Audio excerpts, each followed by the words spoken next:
Hello friends, स्वागत है आपका अपने चैनल सीजीएल पॉइंट में। तो आज हम आपके लिए मध्यकाल इतिहास शुरू कर रहे हैं। आज ये हमारा पार्ट 1 है। दोस्तों। तो चलिए दोस्तों शुरू करते हैं। सबसे पहले हम पढ़ेंगे इस्लाम धर्म का उदय। इस्लाम धर्म का उदय के विषय में पढ़ेंगे दोस्तों। सबसे पहले इस्लाम धर्म के संस्थापक कौन थे? इस्लाम धर्म के संस्थापक थे हजरत मोहम्मद साहब। कौन थे दोस्तों? हजरत मोहम्मद साहब इस्लाम धर्म के संस्थापक थे। इनका जन्म, इनके बारे में एग्ज़ाम में क्वेश्चन आता है दोस्तों। इनका जन्म 570 ईस्वी। दोस्तों ईस्वी और ईस्वी पूर्व अलग अलग होता है। ये ईस्वी है, ईस्वी में हुआ था। 570 ईस्वी में हुआ था। कहाँ हुआ था इनका जन्म? मक्का में। इनका जन्म मक्का में हुआ था। और ये आप लोगों को पता होगा, पहले लोग साधु संत लोग ज्ञान प्राप्त करते थे, तो इन्हें ज्ञान की प्राप्ति कब हुई थी? 610 ईस्वी में। सब ईस्वी है दोस्तों, ईस्वी में। और कहाँ हुई थी? हीरा नाम का गुफा में। जन्म मक्का में हुआ 570 ईस्वी में, और ज्ञान की प्राप्ति 610 ईस्वी में हुई। आप लोगों को पता है कैलेंडर जो है ना, कैलेंडर जो चलता है आज के ज़माने में, उसका नाम क्या है? हिजरी संवत।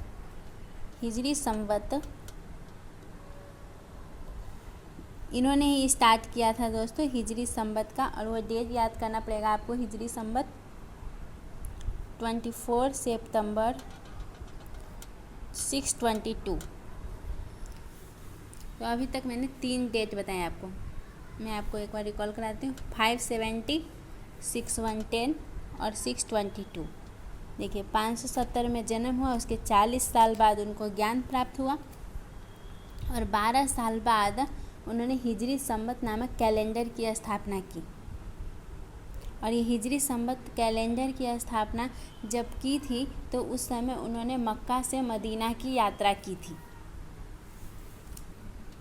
अब शादी करेंगे दोस्तों, तो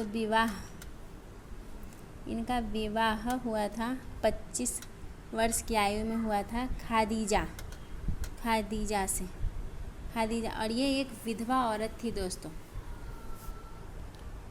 और इनकी एक बेटी हुई थी फातिमा इनकी बेटी थी। और फातिमा की इन्होंने शादी की अली से। देखिए फैमिली में कौन कौन है? हजरत मोहम्मद साहब है। देखिए एक और मैं आपको फैमिली का ट्री समझा देती हूँ। हजरत मोहम्मद साहब है, इनकी बीबी है, मतलब इनके साथ ऐड होगा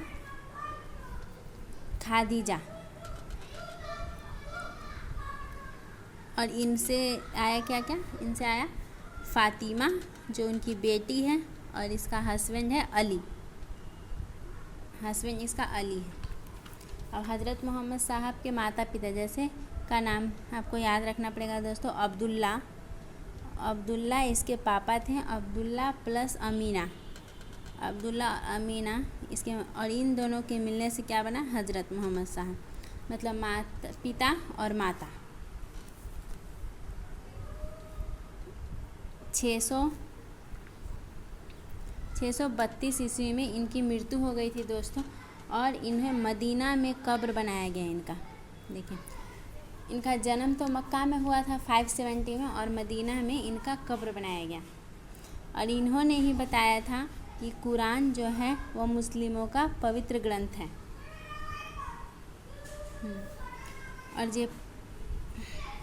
और ये इसके ज़माने में जो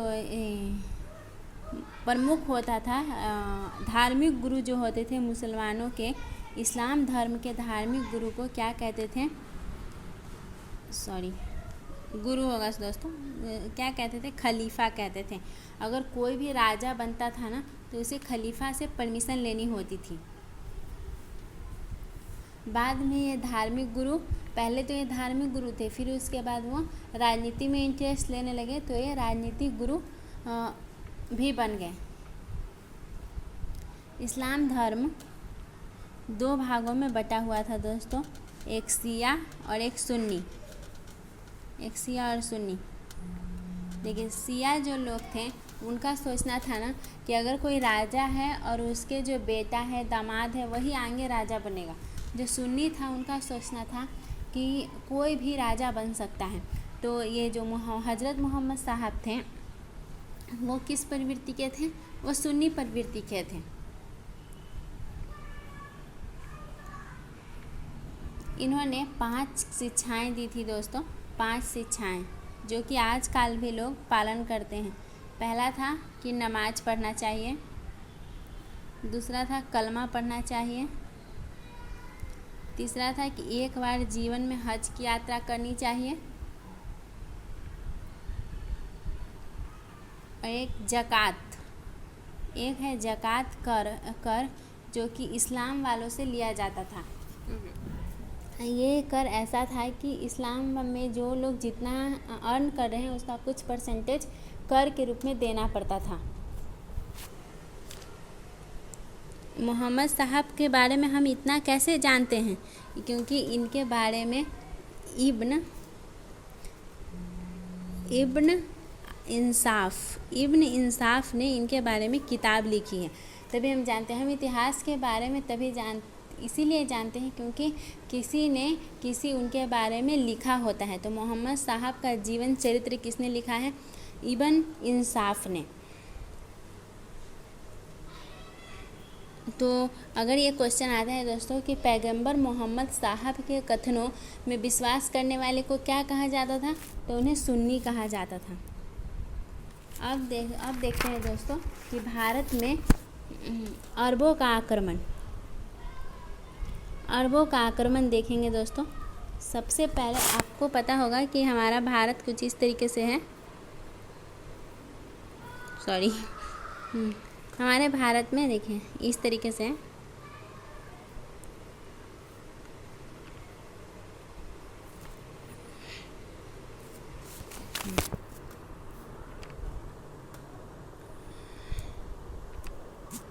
हमारा भारत में पहले पाकिस्तान जो था ना,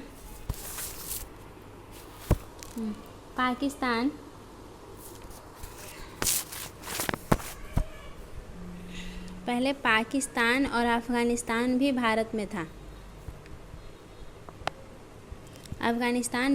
में था। ये अरब लोग जो भारत में आए थे दोस्तों, तो इनका उद्देश्य था अपने साम्राज्य का विस्तार करना और धन की प्राप्ति करना। 2 उद्देश्य था इनका, साम्राज्य विस्तार करना और धन की प्राप्ति करना। सबसे पहले अरब आया था 711 ईस्वी में, जो कि अब्दुल्लाह नामक अरब यात्री था। लेकिन इसका जो आक्रमण था वो असफल हुआ था। फिर उसके बाद 711 ईस्वी में बुदैल भी आया था। बुदैल, देखिए दोस्तों, हमें ये अब्दुल्लाह का नाम इम्पोर्टेंट है क्योंकि यह सबसे पहले अरब से आया था, इसलिए इसका नाम इम्पोर्टेंट है। लेकिन इसका आक्रमण असफल हुआ था। बाद में बुदैल आया था, वो भी 711 ईस्वी में ही आया था। फिर उसके बाद 712 ईस्वी में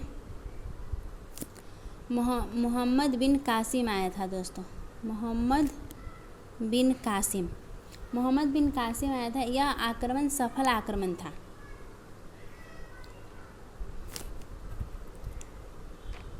मोहम्मद बिन कासिम को किसने भेजा था? ये क्वेश्चन आता है दोस्तों। जो अल हजाज ने भेजा था। अल हजाज ने ही अब्दुल्लाह और बुदैल को भी भेजा था, लेकिन वो दोनों असफल हो गए थे। और अल हजाज ने मोहम्मद बिन कासिम को ही भेजा था, वो सफल हो गए थे।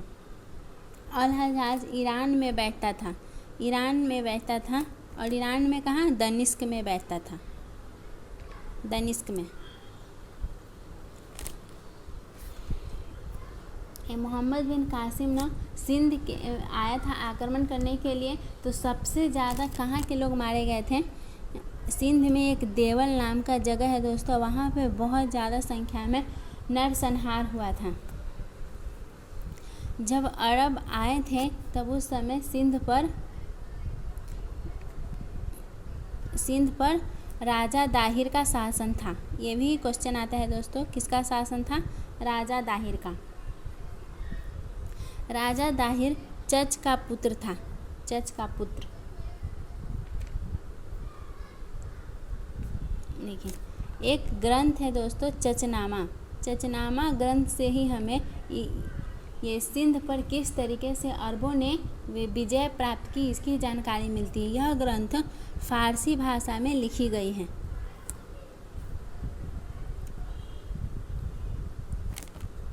जब सिंध से अरब आए थे ना, तब उन्होंने हिंदू शब्द का प्रयोग किया था और वे सिंधु नदी को हिंदू नदी कहकर बुलाते थे। इसी कारण से आज हमारे भारत देश को हिंदुस्तान का नाम दिया गया है।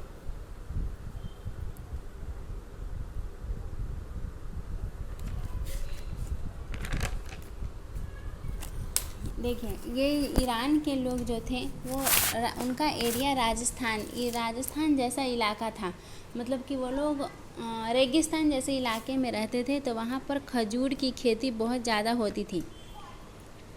तो जब ये लोग आए तब इन्होंने भारतीयों को भी खजूर की खेती करना सिखाया, ऊँट का पशुपालन करना सिखाया। और ये अरब लोग मुसलमान थे। देखिए ये भी क्वेश्चन आता है दोस्तों कि पहला मुसलमान आक्रमण किसने किया था, तो इसका आंसर होगा मोहम्मद बिन कासिम। और ये जैसा कि ये लोग मुसलमान थे, इन्होंने एक जजिया कर लगाया था।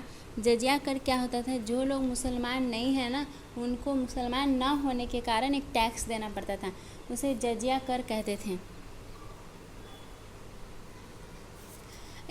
जब कोई आता है कहीं और से तो वो ये भी जानना चाहता है कि यहाँ की संस्कृति कैसी है, तो यहाँ की संस्कृति जानने के लिए अरबों ने पंचतंत्र, जिसकी स्टोरी बहुत पॉपुलर है, और ब्रह्मा सिद्धांत नामक 2 किताबों का अनुवाद कराया था दोस्तों, अरबी में अनुवाद कराया था। और ये अरब लोग ज्ञान को अरब ले गए, फिर अरब से ज्ञान यूरोप में गया। अब इन्होंने सिक्का चलाया था, सिक्का तो ज़रूरी है ना दोस्तों, इन्होंने सिक्का चलाया था जिसका नाम था दिरहम।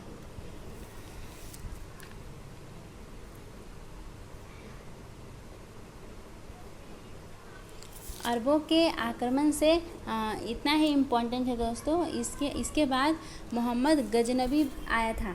जैसे कि अरब लोग भारत आए थे ना, तो उन्होंने रास्ता बता दिया था कि इस तरीके से भारत में आने का है, तो उसके बाद मोहम्मद गौरी भारत आया था।